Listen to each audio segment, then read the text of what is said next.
शैतानी कुव्वतों का असर। ये एक सच्ची कहानी है। ये कहानी महज एक किस्सा नहीं बल्कि एक सच्चाई है जो आज भी जिंदा है। ये कहानी एक ऐसी औरत की है जिसने अपनी चालाकी, शैतानी कुव्वतों और काले इल्म के जरिए अपने ससुराल को बर्बाद कर दिया। मगर शायद ये सब वो खुद भी ना चाहती हो, क्योंकि जो कुछ इसने किया वो दरअसल वही था जो उसके साथ पहले हो चुका था।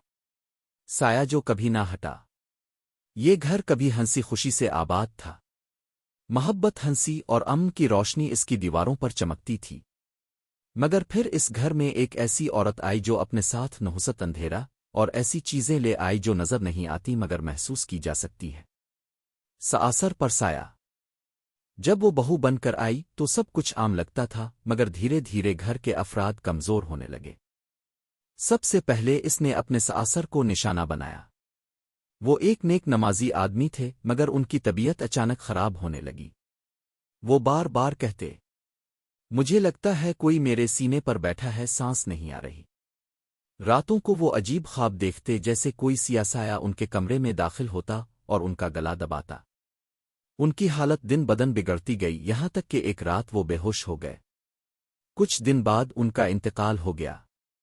मगर अजीब बात यह थी कि जहां उनको गुस्ल दिया गया था वो जगह बाकी सब के लिए आम थी, मगर वो औरत इस जगह जाने से घबराती थी, जैसे वहां कुछ था जो सिर्फ वो देख सकती थी।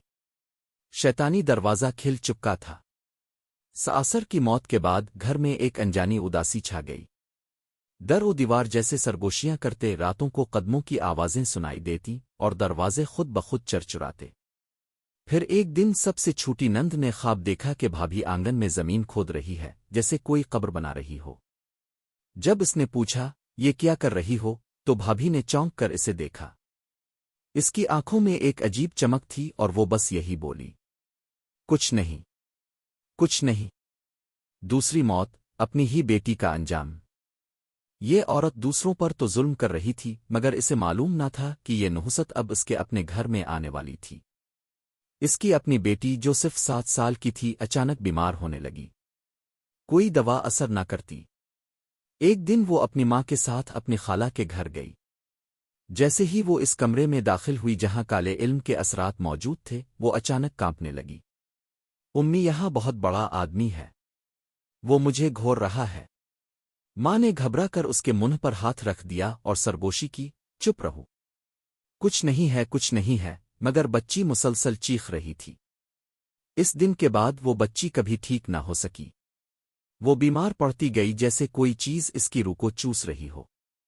फिर अस्पताल में माँ ने एक रात देखा कि इसकी बेटी नींद में बड़बड़ा रही थी, जैसे किसी से बात कर रही हो। जब माँ ने गौर किया तो उसने देखा कि एक अजीब साया बेड के पास खड़ा है। और फिर बच्ची ने आंखें खोली और कमजोर आवाज में बोली, वो मुझे लेने आए हैं उम्मी। अगली सुबह वो मर चुकी थी, आग जो कभी नहीं बुझी। इस मौत के बाद औरत खुद अजीब ख्वाबों में मुब्तला हो गई। एक रात इसने ख्वाब में देखा कि इसकी अपनी पुरानी भाभी, वही जो जादू करती थी, इसके सामने खड़ी मुस्करा रही है। तुमने जो किया वही मैंने भी किया था, मगर तुम्हें याद है ना, इसका अंजाम क्या होता है। औरत ने अपने अर्द गिर्द नजर दौड़ाई और साए इसके करीब आ रहे थे। इसके जिस्म में हरकत बाकी ना रही, वो चीख भी ना मार सकी। अचानक साए इस पर झपट पड़े। वो चीख मार कर जाग उठी, मगर जब आईने में देखा तो वो दहशत से कांप गई। इसकी अपनी आंखें सफेद हो चुकी थीं। वो आज भी वहां है। कुछ अरसे बाद वो औरत पागल हो गई। वो सड़कों पर भटकने लगी, अंधेरों से बातें करती, दीवारों से सर टकराती और एक ही बात दोहराती, वो आ गए हैं, वो मुझे लेने आ गए हैं।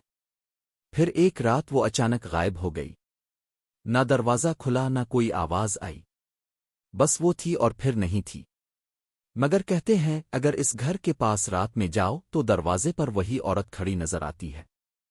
इसकी आंखें सफेद होती हैं और उसके पीछे साए हिलते रहते हैं, जैसे वो अब भी किसी को बिला रही हो।